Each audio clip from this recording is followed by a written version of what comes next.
Hello, everyone. This is Tom Fox back for another episode, and I'm absolutely thrilled to have back with me Laura Williams. Laura, first of all, welcome back. Thanks a bunch, Tom.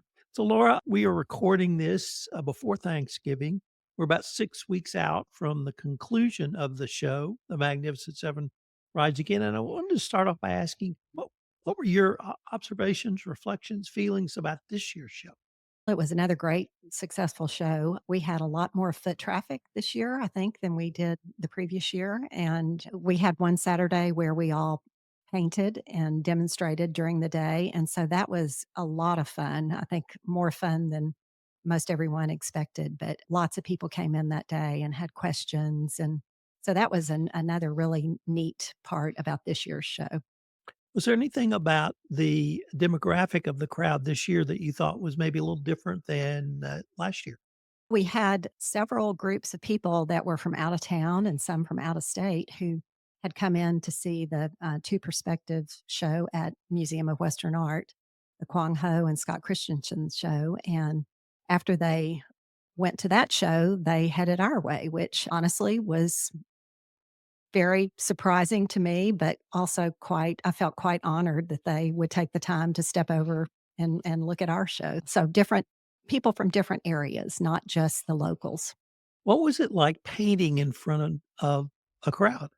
Had you done that before? I have, Okay, yeah. I do a lot of plein air right. events. When you're plein air painting, especially like in downtown Kerrville, you get lots of people that walk past and want to ask questions. But something unique, I that Saturday when we demoed, I was working on a cow that I had started previously, and I wasn't quite satisfied with the proportions of the cow. It was a neighbor's prize Jersey heifer. And so while I was painting at KCC, I turned the painting upside down, which is what you do to see things differently. So I was painting upside down this cow. So there was a lot of interaction with me about why are you painting upside down and what's the purpose of that? Did you have any 8-year-old girls or maybe 8-year-old boys come up with sort of wide-eyed, "How do you do it? What are you doing? What does it mean?" And you have the chance to engage them in that way. Yes, that day we demoed. A couple of kids again came by and why are you painting upside down? So we talked about how that changes your view and changing the view helps you to see things better. And on that subject, we may have spoken of this in our other podcast, but we as a group talked about how can we reach more school kids and we brainstormed in the 11th hour, which was too late to pull it off this year, but we talked about it would be really neat if we could somehow have a day where we set up centers and we each teach school age kids at the museum just a facet of how we paint or how we start with a composition, those kinds of things. So I feel like next year we're going to do Magnificent Seven rides for the 3rd time, or maybe it's 2nd time. I feel like we'll try to incorporate something like that where we can engage more school children.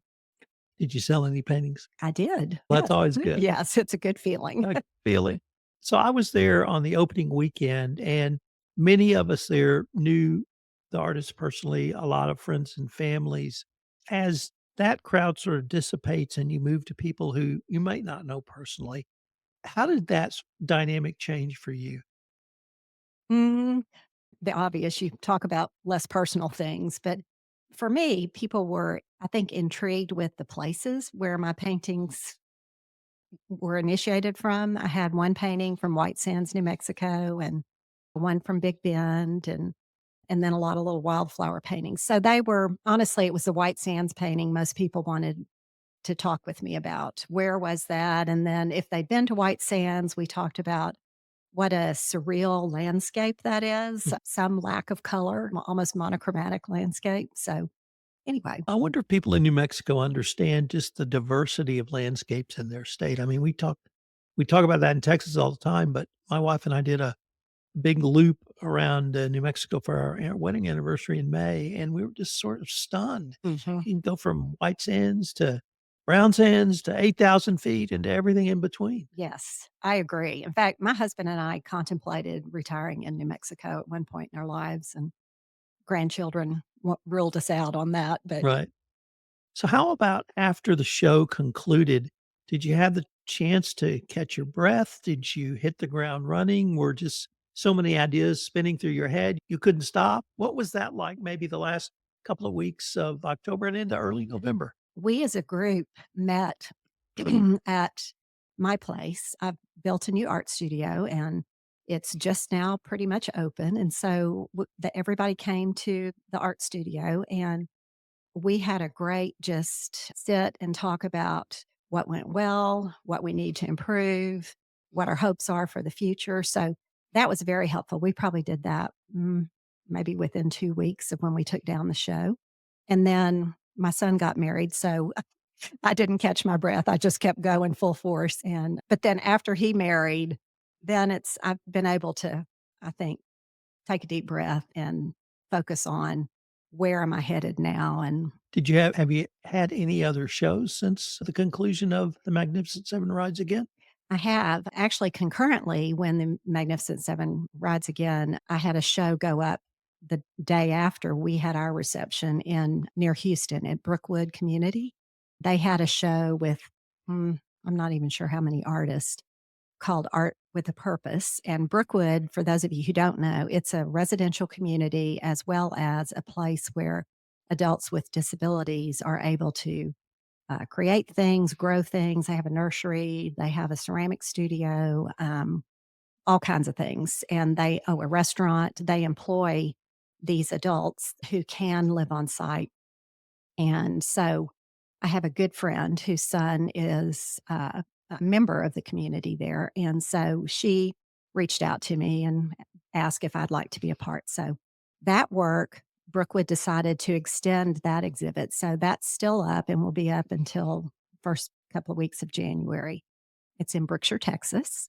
And then also concurrently with that, Brookwood asked artists if they would like to do a collaboration with the Citizen, and of course, I thought that was a great idea. So I'm working with Citizen Jennifer, and I've been with her once to paint together. And so she, we had a great time. She kind of directed me on what she wanted to be in the composition. She wanted to do a tiger, and Brookwood has a great garden. So I wanted to do some garden landscape type things. And so we started a composition and painted some together. And then I'll go back in December and then again in January to finish up the painting that we did together. And then Brookwood will have a gala, I think in April, where I'm not sure if it's a silent auction or how, but to generate funds for Brookwood. So So, we're recording this podcast the week of Thanksgiving, and we're obviously moving into fall now, and colors have started to change a little bit. And I wanted to ask you, how does the season of the year impact either how you see things or how you translate what's in your head to your canvas? it's like a shift on your color palette. So I'm an oil painter mostly. And so on your color palette, you usually have a warm and a cool color. So you have a warm yellow and a cool yellow, a warm red and a cool red, a warm green, a cool green. So it's interesting as the fall comes that you push more towards that cool side. As I was walking this morning, one of our oak trees has turned this beautiful red color, going from green to warm red. And I can see now that it's going towards the cool side, which the cool red is alizarin crimson. Anyway, it's just a beautiful look through. If I took my color palette that I paint from and just magnified it into the landscape. So How about as we would move towards a deeper winter, whether it be sort of mid January to maybe the first week or two of February, where we do get cold weather and we lose a lot of our foliage? Are you able to incorporate that into your work as well? mhm. I think it's really interesting when the trees lose their leaves because then you can see their structure underneath. And when I first started painting as an artist myself, painting what I wanted to paint, which was probably about been painting my whole life, but I've taught. So mostly that started for me in about 2008. And my subject matter back then, I was incredibly moved. I had taken some students on a competition to Clear Lake, University of Houston, Clear, and there was this grove, a stand of oak trees, and I was so fascinated by the structure of the limbs. So I took a bunch of photos and then I came home and back then I was building my own canvases. I built my canvases and started painting these oak trees. And for me, it was like the gracefulness of the limbs was almost like human limbs. And I purposefully did not paint any greenery in them, no leaves, because I really wanted to concentrate on that beautiful, elegant structure of the tree. For me, I really like winter in that regard. And I thought recently, because I've gotten way more into bigger landscapes but I've been thinking recently, I might go back and just revisit just painting some trees without leaves and trying to concentrate more on that structure and the elegant beauty of a tree. As we move into nearly 2025 and the first perhaps 2 quarters, do you have any shows or maybe work you've talked about the trees and the tree structure, and I'm fascinated by that, but anything you, kinda got your eye on for the first half of the year? I've got 2 holiday shows in the area, so I'm kinda can't get out of 2024 yet. As we were mentioning early, the Texas Hill Country Atelier has an art scramble December 6th.